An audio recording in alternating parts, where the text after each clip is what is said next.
वक्फ कानून में संशोधन एक ऐसा पैमाना था जिस पर प्रधानमंत्री नरेंद्र मोदी के दोनों राजनीतिक मददगारों यानी कि चंद्रबाबू नायडू और नीतीश कुमार को परखा जाना था।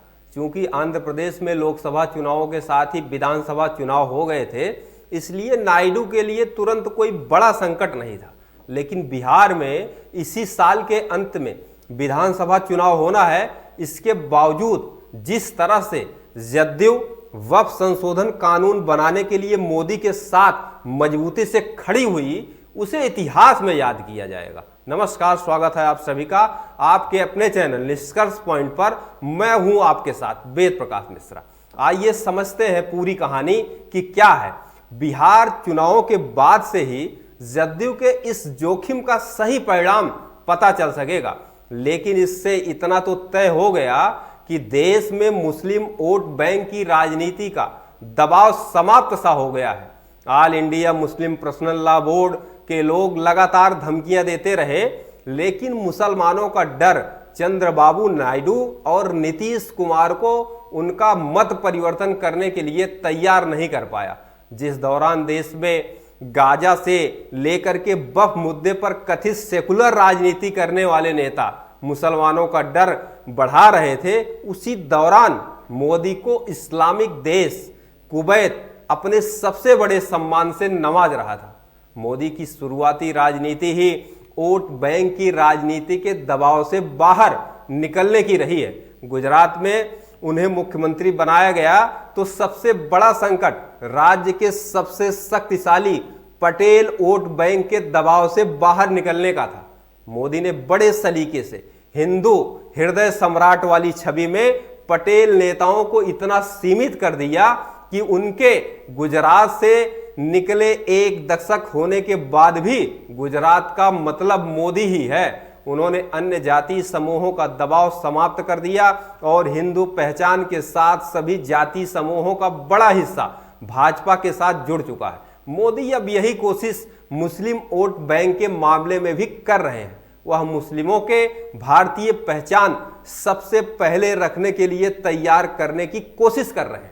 मोदी हिंदू एकता से आगे हम भारत के लोग की अवधारणा को मजबूत करके दिखाने का प्रयास कर रहे हैं। विपक्षी पार्टियां एक समय में पिछड़ों और अनुसूचित जाति और जनजाति के लोगों को भी भाजपा के विरुद्ध खड़ा करती थी, लेकिन उनसे संवाद के लिए भाजपा के पास हिंदू पहचान वाला बड़ा आधार था। मुस्लिम को भाजपा का स्वाभिमानिक दुश्मन बताने में विपक्षी पार्टियों को इसलिए आसानी होती है क्योंकि राष्ट्रवाद से लेकर के देश और देश की संस्कृति के मुद्दों पर भाजपा की मुखरता मुसलमानों को अपनी पहचान को लेकर के सतर्क करने लगती है। विपक्षी पार्टियां जानबूझ करके मुगल आक्रांताओं से जुड़ी मुस्लिम पहचान को उभार करके उनके भीतर एक डर बैठाना चाहती, लेकिन मोदी ने मुसलमानों के बीच पैठ बनाने का रास्ता सीख लिया। दरअसल मोदी ने शिया सुन्नी और दाऊदी बोहरा खोजा, गुजराती शेख मनन पठान और विभाजन की ही उनके बीच पहुंचे और आधार बनाया।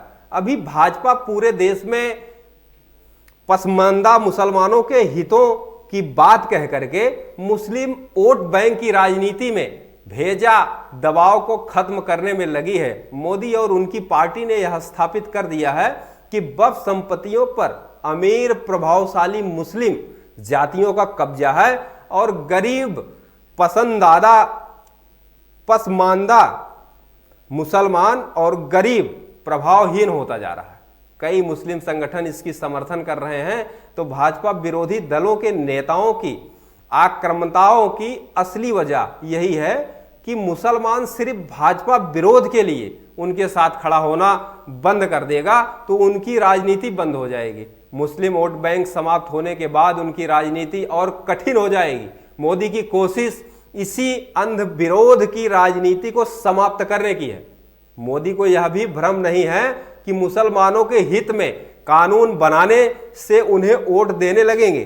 3 तलाक समाप्त करने के बावजूद मुसलमानों का बड़ा मतदान समूह भाजपा के साथ आया हो, इसका कोई पुख्ता प्रमाण नहीं मिलता।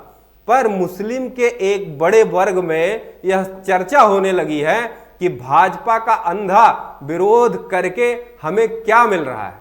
गुजरात स्थानीय निकाय चुनाव में भाजपा की मुस्लिम प्रत्याशी भी संख्या में जीते हैं। अब वक्फ के नए कानून के रूप में भी जन जागरण के बहाने भाजपा मुस्लिम समाज में सुधार की बात को और मजबूती से आगे बढ़ाने का अभियान चला रही है।